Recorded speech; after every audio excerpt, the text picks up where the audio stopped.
Support for Up to Date is provided by Geisinger, providing world-class care for our community, here where it matters. Welcome to the Up to Date podcast from WVIA News on this Tuesday morning. I'm Lydia McFarlane, and for your host, Sarah Scinto, and I'm here to bring you some of our newsroom's most interesting and informative stories. Today we'll talk about Luzerne County's anti-discrimination ordinance and the fight to repeal it, what the Trump administration's new standards for Head Start mean for Pennsylvanians, and upcoming Narcan distribution events. It's Tuesday, August 11th. Let's get you up to date.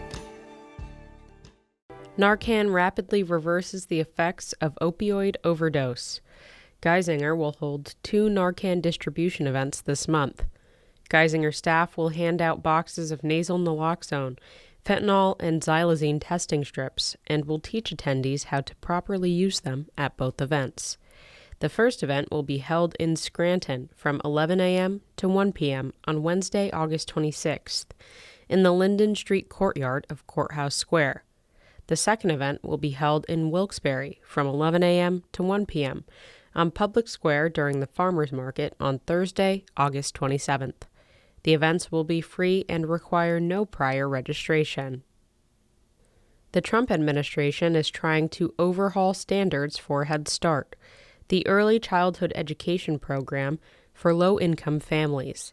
For WVIA, Katie Knoll reports, experts and parents are concerned that the changes will make it less effective. The proposed changes would limit bureaucracy and give states more control. This would increase the ratio of children to teachers, reduce mandatory hours, require English-only education, and cut administrative costs from 15% to 5%. Shawnee Hooper is the executive director of Capital Area Head Start, which serves Dauphin, Cumberland, and Perry counties. She says they will do what's best for the children, even if guidelines are less strict. Capital Area Head Start has been doing this since 1988.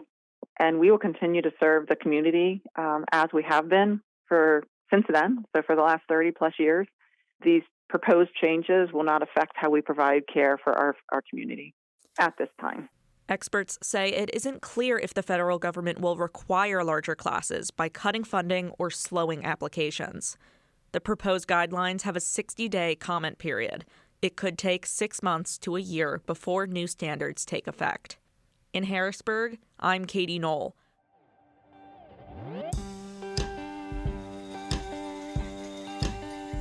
There's more to come from Up to Date just after this short break. Stay with us.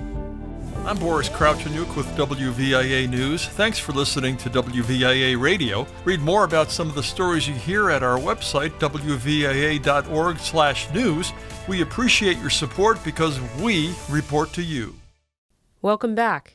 This is Up to Date from WVIA News, and I'm Lydia McFarlane, filling in for Sarah Scinto. Let's get back to the news. Interstate 81 northbound and southbound will close in Luzerne County near Hazleton at 7 p.m. this evening for partial bridge demolition on Interstate 80, and will reopen at 7 a.m. tomorrow morning. I-81 northbound and southbound will close at the I-80 interchange from 7 p.m. to 7 a.m. every night this week through Friday morning.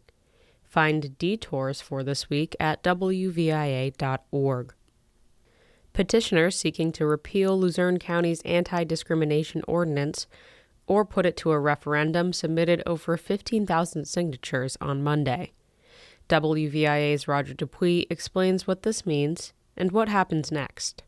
Luzerne County Council's Democratic majority in June voted 7-4 in favor of a countywide non-discrimination ordinance extending discrimination protections to classes not included under statewide and federal law. Critics of the measure say they are concerned about government overreach and potential litigation from people who argue their rights are violated.